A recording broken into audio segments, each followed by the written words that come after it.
빌립보서 3장 12절. 빌립보서 3장 12절. 신약성경 321페이지. 321페이지. 빌립보서 3장 12절을 제가 읽습니다. 내가 이미 얻었다 함도 아니요 온전히 이뤘다 함도 아니라 오직 내가 그리스도 예수께 잡힌 바 된 그것을 잡으려고 달려가노라.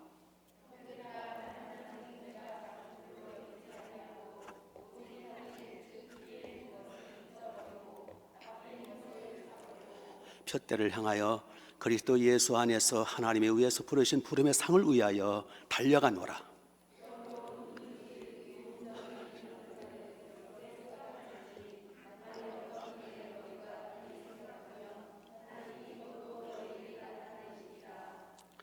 오직 우리가 어디까지 이르렀든지 그대로 행할 것이라.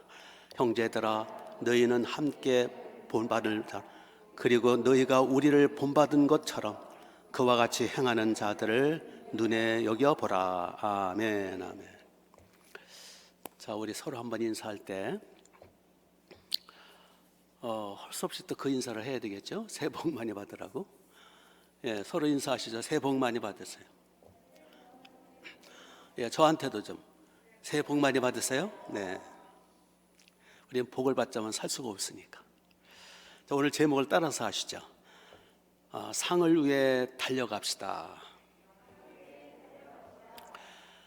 본문 17절에 보니까 바울이 형제들아 너희는 함께 나를 본받으라. 자기를 본받으래요.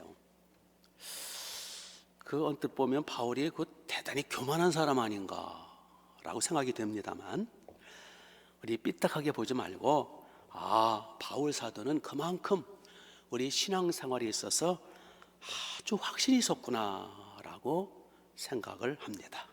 사실 바울은 우리가 본받고 또 본받을 만한 진짜 훌륭한 우리의 선배입니다. 왜냐하면 바울은요 신약 성경 반 이상을 썼거든요. 그래서 우리가 100번 1000번 본받고 또 본받아야 돼요. 하나님께서는 우리에게 바울 같은 대선배를 우리에게 샘플로 주셨어요. 예, 얼마나 감사한지 모르겠습니다. 바울은 3장 12절에서 14절까지 자기 간증을 합니다. 자기 간증을 하면서 너희도 이와 같이 나를 본받아라 라고 말씀합니다. 그래서 오늘 우리는 대선배며 대스승이신 사도 바울로부터 신앙 삶의 몇 가지 태도를 본받고자 합니다. 오늘 말씀을 통해서 바울을 통하여 큰 은혜 있으시길 바랍니다. 먼저 바울은 뒤에 있는 것은 잊어버린다라는 고백을 합니다. 13절을 보시면 형제들아 나는 아직 내가 잡은 줄로 여기지 아니하고 오직 한 일 즉 뒤에 있는 것은 뭐하고 잊어버리고 나는 뒤에 있는 것은 잊어버리고 산다. 과거죠. 오늘은 2021년 첫날 새해 새 날이고 첫 예배고 새 출발입니다. 이제 2020년은 과거 제사가 돼버렸어요. 코로나 때문에 2020년은 정말 지긋지긋한 해였죠. 우리 과거를 잊어버립시다. 물론 과거는 우리에게 아주 소중한 재산이에요. 개인이든 민족이든 과거는요 우리에게 아주 훌륭한 재산이며 교훈입니다. 그래서 우리는 역사를 통해서 많은 교훈을 얻을 수 있고요. 그래서 우리는 과거의 실패를 우리 방지할 수 있습니다. 그러나 본문에서 바울이 뒤에 있는 것은 과거는 잊어버리자 그 뜻은 과거에 집착하지 말라 그 뜻이. 과거의 사슬에 묶여 살지 말아라. 지난 과거에 꽁꽁 묶여 사는 사람은 마치 뭐와 같으냐면 배에 밧줄로 묶여 있는 배와 같다라고 생각이 됩니다. 몇몇 술주정꾼들이 잔뜩 술이 취해가지고 인사서 불성돼가지고 밤 12시가 돼서 이제 강 건너 자기 집으로 타고 온 배를 타고 건너가게 됐어요. 이제 밤새도록 노를 줬습니다. 근데 배가 안 가는 거예요. 술 취해가지고 그것도 모르고 밤새도록 노를 줬습니다. 한 주도 안 갑니다. 태양이 떠오릅니다. 아침이 됐습니다. 여전히 배는 그 자리에 있는 거예요. 왜 그래요? 밧줄을 안 풀었어요. 그러니까 밤새도록 노를 줬지만 배는 움직이지 않았어요. 이제 2020년이라는 밧줄을 끊어버려야 돼요. 그래서 우리는 2021년 새해가 됐으니까 새 출발할 수 있는 거예요. 지난날에 어두웠던 일, 부끄러웠던 거, 수치스러웠던 일, 실수, 실패, 속상한 일, 원통한 일, 억울한 일, 미움, 상처들, 아픔들, 부정적인 것들 다 예수님의 피로 회개하고 과거로 돌려야 합니다. 마귀는 자꾸 이러한 과거의 아픔들을 가지고 우리 발목을 잡고 늘어질 거예요. 마귀는 물귀신 작전을 가지고 우리 생각과 마음을 자꾸 발목을 잡아서 앞으로 전진하지 못하도록 할 거예요. 그러므로 우리는 예수님의 십자가 보혈로 회개하고 끊어버려야 돼요. 과거의 잘못과 실수를 끊어버리는 과정, 작업을 회개라 그러는 거예요. 그러면 하나님이 기뻐 용서하실 거예요. 히브리서 10장 11, 17절에 하나님이 말씀하신 저희 죄와 저희 불법을 내가 다시는 기억하지 아니하리라 라고 하나님이 말씀하셨어요. 기억하지 않는데 회개하고 끊으면 기억하지 않으신대. 그렇기 때문에 우리는 과거의 모든 실수와 허물과 잘못은 예수님의 보혈로 깨끗이 회개하고 하나님 앞에 나오면 우리는 과거로부터 탈출할 수 있고 마귀의 올무에서 우리는 벗어날 수 있습니다. 예수님 그래서 누가복음 9장 62절 이런 말씀을 하셨어요. 쟁기를 잡고 뒤를 돌아보는 자는 내게 합당치 않다. 이제 새해입니다. 새날입니다. 새 아침입니다. 따라서 하세요. 새 출발. 옆 사람과 특히 부부 사이에 옆 사람하고 같이 인사하세요. 과거를 묻지 말아주세요. 부부 싸움하면서 맨날 과거 끄집어내요. 이제 더 이상 과거는 묻지 맙시다. 회개했다면 더 나아가서 우리는 내게 아픔을 주고 상처를 주고 나에게 고통을 주고 나를 짓밟았던 그 왼수들 역시 예수님의 이름으로 다 용서를 합시다. 아이고 그놈만 생각하면 내가 치가 떨려. 내 눈에 흙이 들어가도 나는 용서할 수 없어. 그런 말 하지 마시고 눈에 흙이 들어오기 전에 용서하셔야 돼요. 예, 그래야 내가 자유함받아요. 그래야 내가 살아요. 용서하셔야 돼요. 성령님께 도움을 요청하세요. 용서할 수 힘을 달라고. 1970년대 빙고라고 하는 40대 초반의 젊은이가 있었어요. 플로리다행 버스를 타고 가는데 몇 시간 동안 침통한 표정으로 한숨을 푹푹 쉬면서 가는 거예요. 옆에서 있던 사람이 딱 해가지고 주스를 주면서 말을 붙였어요. 예, 무슨 힘든 부분이 힘든 문제가 있나 보다고. 그랬더니 이제 이런 얘기 저런 얘기 하면서 그 젊은이가 자기 고백을 하는 거예요. 저는요 큰 실수를 저지르고 그동안 4년 동안 뉴욕 형무소에서 감옥 생활하다가 이제 석방이 되어 지금 집으로 돌아가는 길이라고. 그런데 자기 아내에게도 큰 실수를 잘못을 해가지고 자기는 아내하고 별거를 했고 집에서 나왔다는 거예요. 그런 가운데 감옥에 갇혔는데 마침 아내가 또 의문을 받더래요. 그 감옥으로. 그래서 다시는 당신하고 안 살 거니까 다시는 면회 오지 말라. 나한테 나타나지 말라. 그리고는 아내를 박대하고 그대로 아내로부터 3년 동안 연락이 없는 거예요. 이제 3년, 4년, 3년을 지나면서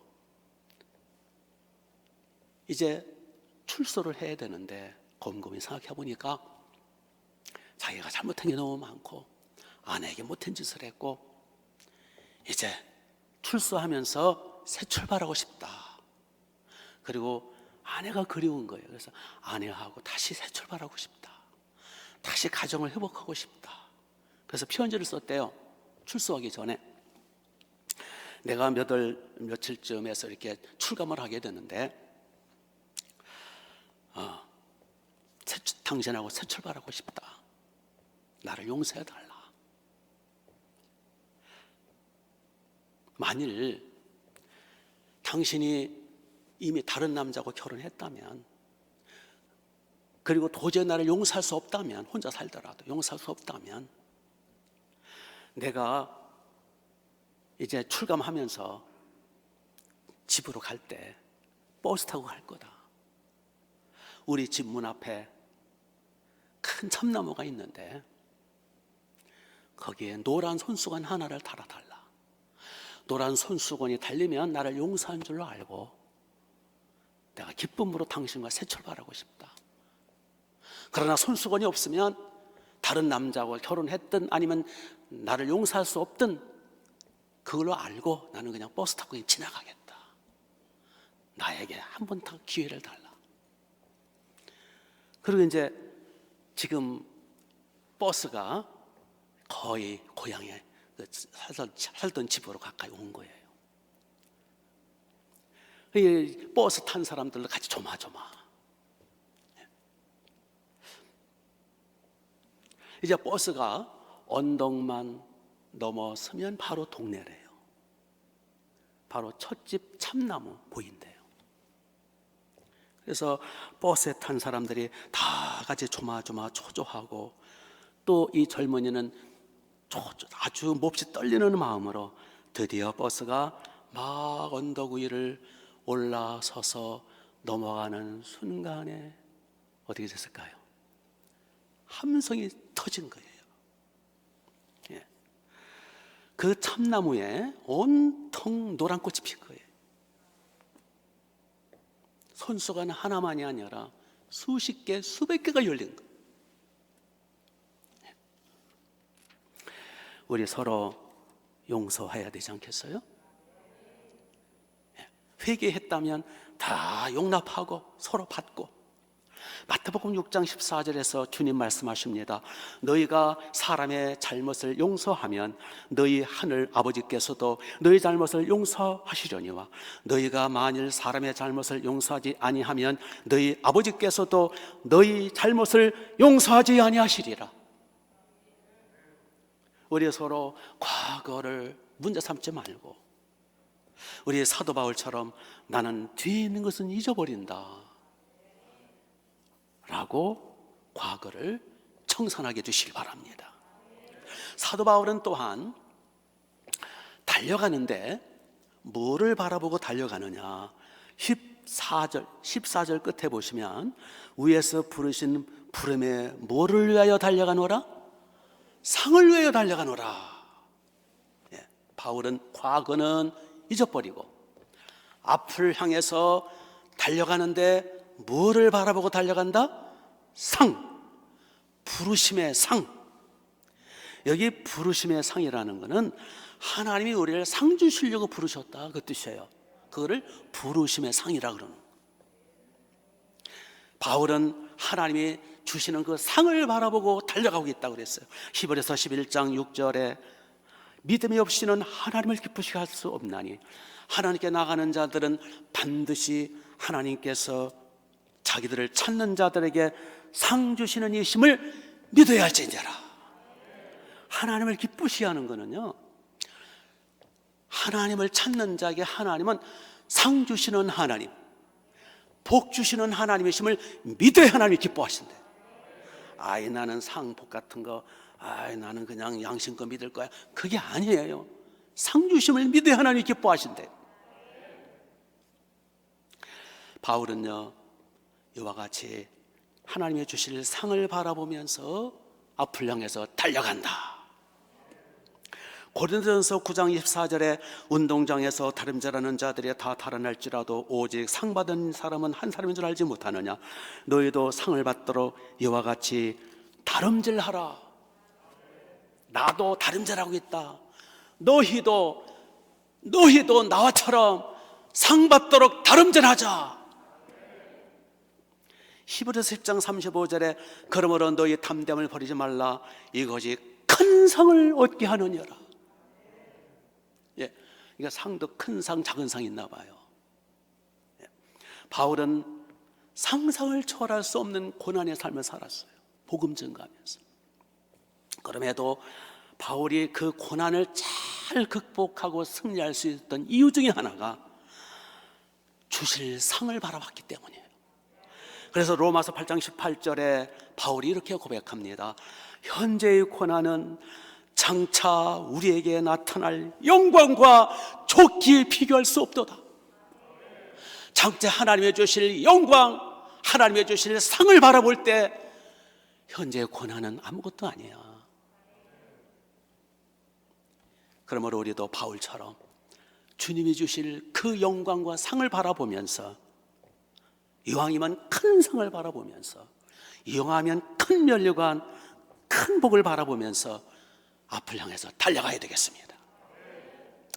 바울은 상을 받기 위해서 달려갈 때에 푯대를 세우고 달려갔다 그랬어요. 14절을 보세요. 14절. 푯대를 향하여 그랬죠? 푯대를 향하여 그리스도 예수 안에서 하나님이 위해서 부르신 부름의 상을 위하여 달려가노라. 그러니까 상을 위해서 달려갈 때에 구체적인 푯대가 있어야 된다. 푯대를 세웠다. 목표, 목적이 있었다라는 거. 여러분 한번 생각해 보세요. 목적도 없이, 목표도 없이 비 맞고 달리는 사람을 무슨 사람이라 그래요? 예? 실성한 사람이라 그러죠. 저 사람 왜 이렇게 비 맞고 돌아다녀? 실성하죠. 올 한 해 우리가 목표도 목적도 푯대도 없이 살아갈 때 실성한 사람이 아닐까. 그러므로 우리는 푯대를 세워야 돼요. 상을 위해서 달려갈 때 푯대를 세우는데 먼저 목적을 분명히 해야 돼요. 우리가 달려가는 목적이 분명히 해야 돼요. 그래야 상이 주어져요. 우리가 달려갈 때, 우리 그리스도인이 구원받은 성도가 달려갈 때의 목적이 뭡니까? 우리 인생의 목적이 뭡니까? 로마서 14장 8절에 우리가 살아도 주를 위해 살고 죽어도 주를 위해 죽나니 그러므로 우리가 사나 죽으나 주의 것이로다. 고린도서 10장 31절에 그런즉 너희는 먹든지 마시든지 무엇을 하든지 다 하나님의 영광을 위하여 하라. 웨스트민스터 대서유문답 1문에 인생의 제일 되는 목적이 무엇이뇨? 인생의 제일 되는 목적은 하나님을 영화롭게 해드리며 그와 더불어 영원토록 즐거워하는 것이다. 한마디로 하나님께 영광, 이것이 우리의 인생의 목적이에요. 하나님께 영광, 이것이 하나님의 나를 창조하신 창조 목적이에요. 하나님께 영광, 이것이 주님이 목숨 바쳐 희생양 되어 나를 구해주신 목적이에요. 그러므로 우리는 우리의 목적을 분명히 하는데, 내 창조 목적, 내 존재 목적, 내 삶의 목적은 하나님을 영화롭게 해드리는 거예요. 이러한 대목적 하에 구체적인 실천 목표, 실천 방안을 세워야 합니다. 그거를 목표라 합니다. 미국의 백만장자였던 폴 마이어 박사가 이런 말을 했어요. 나의 성공의 열쇠는 목표 설정에 있었다. 나는 단순한 꿈이 아니라 행동이 따르는 분명하고도 구체적인 목표를 세우고 실천하는 데 있었다. 그러면서 이 폴 마이어 박사는 이제 회사를 운영을 했는데 연초마다 이제 시무식이라는 걸 하잖아요. 할 때마다 사원들을 향해서 백지를 나눠주면서 목표를 세우게 했다고 합니다. 중기, 장기, 중기, 단기. 그리고 특별히 올 한 해의 목표를 세워라. 올 한 해의 목표를 적어라. 그리고 백지를 주고 다 적게 했답니다. 집에 가서 하라면 안 하거든요. 그래서 구체적으로 한나절씩 시간을 줘서 올 한 해의 목표, 올 한 해의 비전을 적어라. 그리고 제출하라. 복사해서 제출하라. 그래가지고 그거를 연중에 또 사원 모임 할 때마다 그걸 되새겨주고 또 되새겨주고, 그렇게 해서 3년, 5년 지나고 보면은요 80% 가까이가 그대로 실천이 됐다라는 거예요. 우리 노만 빈센트 필 목사님이 이런 말을 했어요. 평생의 목표를 가져야 한다.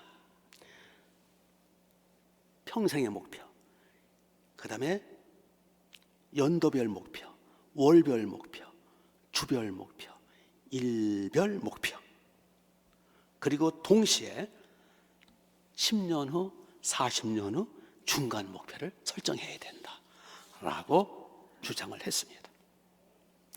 실천 목표, 이게 중요해요. 머리로만 하면 안 되고 기록을 해야 돼요. 장기, 중기, 단기 목표를 기록을 하는 게 중요해요.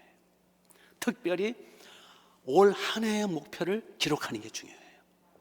그래서 여러분들을 목표 표대를 세우도록 도와드리기 위해서 내일 월요일부터 토요일 6일 동안 매일 새벽마다 특별 비전 씨앗 심기 특별 새벽 기도를 하는 거예요.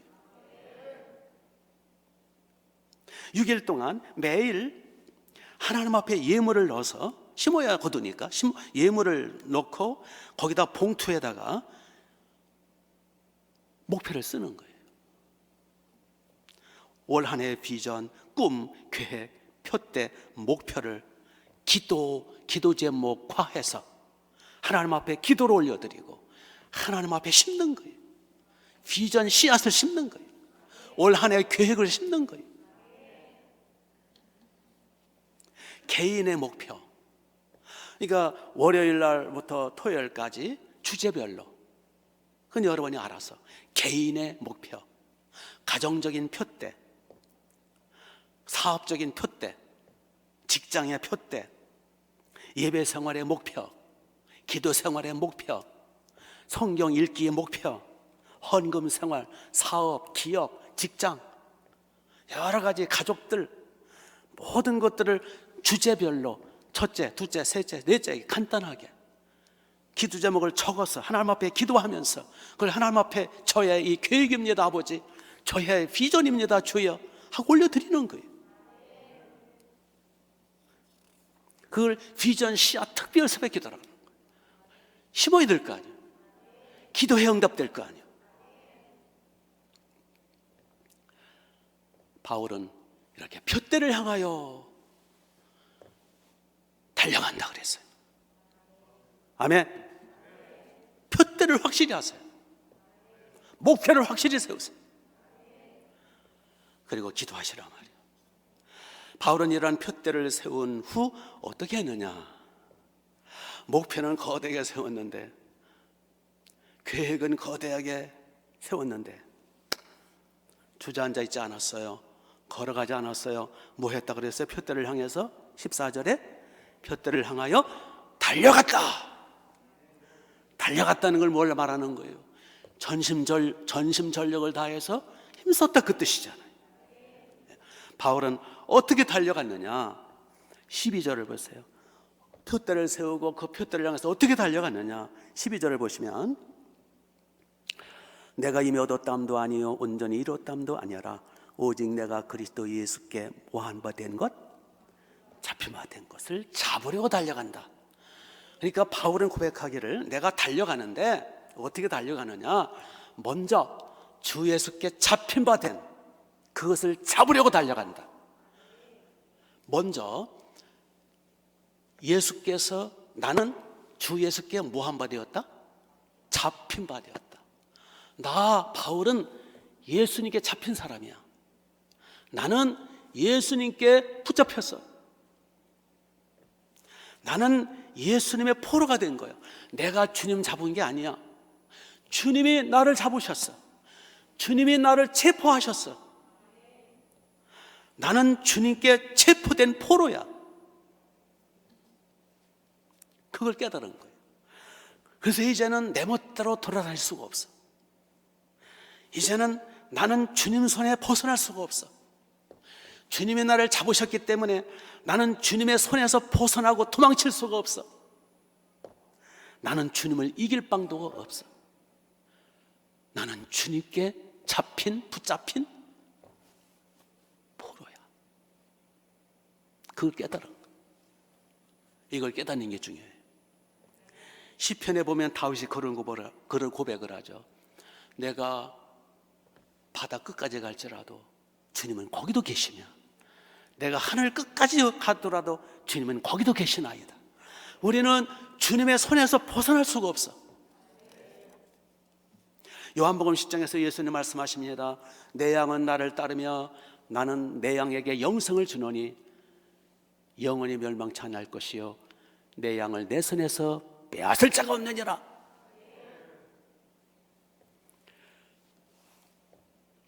자, 따라서 해보세요. 나는 주님께 잡힌 몸이다. 뛰어봤자 벼룩이다. 도망가기는 틀려먹었다. 교회 안 나오기는 틀렸어요, 여러분. 예수님 안 믿기는 틀려먹었어요. 여러분은 천국 안 갈 수가 없어요. 여러분은 더 이상 세상으로 갈 수가 없어요. 왜냐하면 주님께서 여러분을 잡고 계시기 때문에. 만약 여러분들이 고집부리고 세상으로 간다면 여러분은 성취 못할 거예요. 어디가 부러지든지 뭐가 금이 가든지. 저와 여러분은 더 이상 세상으로 갈 수 없는 존재예요. 만약에 우리가 고집부리고 교회 잘 안 나오고 고집부리고 자꾸 세상길로 가면 우리는 매를 맞을 수밖에 없어요. 다리 몽덩이를 부러뜨려서라도 주님은 우리를 놓지 않으세요. 아멘. 그러면 주님이 왜 우리를 체포하신 거예요? 주님이 왜 우리를 붙잡으셨냐고요? 괴롭히시려고? 노예 삼으려고? 아니에요. 반대예요. 우리를 자유케 해주시려고, 마귀의 사슬에서, 지옥의 고통에서 우리를 구해주시려고, 우리에게 참 영생 주시려고, 우리를 저 영원한 천국과 복을, 상을 주시려고 우리를 강제로 체포하신 거예요. 그렇기 때문에 주님께 붙잡힌 바 된 사람은 행운하고요, 선택된 복 있는 사람이에요.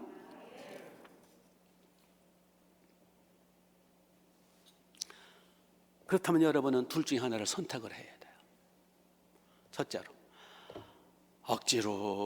억지로 교회 나오면서 도살장으로 끌려가는 돼지처럼 억지로 교회 나오다가 도망을 치다가 어디가 부러지든지. 첫째. 두 번째로는 이왕 믿는 거, 사도 바울처럼 어차피 주님 앞에 체포된 몸, 이제는 내가 오히려 주님을 향해서 달려간다. 적극적으로, 이왕 오는 거 교회 적극적으로, 이왕 예배 드리는 거, 이왕 찬송하는 거 적극적으로, 이왕 양치는 거, 이왕 사명 감당하는 거, 이왕 신앙생활하는 거 기쁘고 즐거움으로 감당하여 상을 받느냐? 둘 중에 하나 선택해야 돼요. 어떤 걸 선택하시겠어요?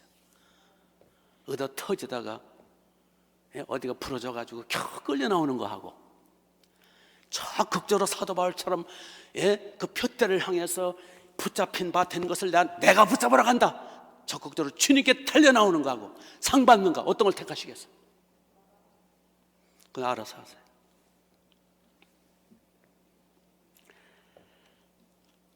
(12절) 끝에 다시 보시면 그리스도 예수께 잡힌 바 된 그것을 잡으려고 내가 달려가노라. 즉 바울은 얻어 터지면서 질질 끌려 나오는 신앙생활이 아니라 우리가 적극적으로 주님을 향해서 표대를 향하여 달려나갔다는 거예요. 큰 상을 바라보고. 믿습니까? 그 결과 바울은 죽기 직전에 멋진 승리의 선포를 합니다. 그래서 먼 훗날 바울이 이제 나이 많아 늙어서 이제 순교당하고 죽기 직전에 디모데후서 4장 6절에 이런 고백을 해요. 나의 떠나갈 시각이 가까웠도다. 나는 선한 싸움을 싸우고 나의 달려갈 길을 마치고 믿음을 지켰으니 이제 이후로는 나를 위하여 의의 멸관이 예배되었도다. 내가 지금 달려갈 길을 다 달려왔고 나 그래서 하나님 앞에 주님이 의의 면류관을 준비해 놓으셨다. 그런데 이 의의 면류관은 나뿐만이 아니라 주의 나타나심을 사모하는 모든 자에게니라. 아까도 그랬죠? 고린도전서 9장에서 너희도 나처럼 면류관을 위해서 달려가라 그랬죠? 바울은 자기만 상 받고 쫓아가고 달려가는 게 아니었어요. 자기 양들, 자기 주변 사람들이 함께 면류관을 위해서 달려가자 라고 같이 힘쓰고 끌어주고 밀어줬던 거예요. 우리도 바울처럼 상을 바라보면서 표대를 향하여 전심전력으로 달려가되 이웃과 함께 동역자들과 함께 상을 받도록. 믿습니까? 예, 서로 짐을 나눠주고 서로 끌어주고 밀어주고 양을 끌어주고 서로 동역자들끼리 서로 밀어주면서 함께 달려가자는 거예요. 함께 달려갈 때 서로 힘을 얻을 수 있는 거예요. 마라톤 함께 할 때 힘이 나는 거예요. 믿습니까? 그래서 올 한 해 우리 사도 바울처럼 표대를 향하여 주신 상을 바라보면서 힘차게 달려가되 함께 서로 끌어주고 밀어주고 성령의 인도 따라 승리한 하루가 되시기 바랍니다. 1년이 되시기 바랍니다. 알렉산더 왕이 연전연승하여 어마어마한 금은 보화를, 아주 도둑질한 게 나쁜 놈이지, 하여튼 어마어마한 황금 금은 보화를 차득 뺏어가지고 수레에다가 그냥 산더미처럼 싣고서 이제 돌아오게 됐어요. 수레를 끄는 마부가 수레를 끄는 당나귀를 보니까 오랫동안 한 달, 두 달 동안 그 무겁고 산더미 같은 금은 보화를 끌고 가니까 얼마나 나귀가 힘들어요. 나귀가 너무 지쳐있는 가운데서 언덕으로 올라가게 됐어요. 마부가 너무 안 돼가지고 그 황금 보석 일부를 끄집어내가지고 자기가 등에다 치고, 그리고 함께 끙끙거리면서 언덕을 올라가고 있었답니다. 그런데 마침 그 옆을 알렉산더 왕이 말 타고 지나가다가 그걸 본 거예요. 그거 웃기잖아요. 그 나귀가 끌게 해줘야 되는데 지가 지고 가고 있거든, 일부를. 그래서 자네는 왜 무겁게 자네 등에다 지고 끙끙거리나? 그랬더니 예 폐하, 나귀가 너무 힘들어하기에 나귀의 짐을 나눠주는 겁니다 라고 대답을 했어요. 그랬더니 알렉산더 왕이 보니까 기특하고 감동을 받았어요. 그래가지고 오늘부터 자네 등에 지고 있는 그 금은 보석은 다 자네 것이었어요. 자네 평생 가지게. 우리 주님은 알렉산더보다 훨씬 더 좋으신 분이에요. 우리가 사명의 짐을 지고 갈 때, 우리가 십자가 짐을 지고 갈 때, 우리가 서로 짐을 나눠질 때, 그 짐이 고스란히 우리에게 상이 될 줄로 믿습니다. 계시록 22장 12절에 예수님 말씀하십니다. 보라, 내가 속히 오리니 내가 줄 상이 내게 있어 각 사람이 일한 대로 갚아주겠다. 믿습니까? 저와 여러분, 우리 사도 바울 같이 우리 뒤에 것은 잊어버리고 회개함으로 자꾸 끊어버리고 마귀의 발목을 끊어버리고 우리 앞을 향해서 나가는데 상을 바라보고 뜁시다. 하나님이 주실 의로 영광, 상급을 바라보면서, 멸관 바라보면서 사도 바울처럼 우리가 표대를 세워서 구체적인 목표와 목적을 가지고 뛰어가는, 혼자 뛰지 말고 우리 동역자들과 함께 손에 손을 붙들고 서로 짐을 나눠주면서 서로 중보기도 하면서 끌어주며 밀어주며 함께 열심히 달려서 우리 사도 바울처럼 큰 상을 받는 저와 여러분 되시기를 주님의 이름으로 축복합니다. 기도하겠습니다.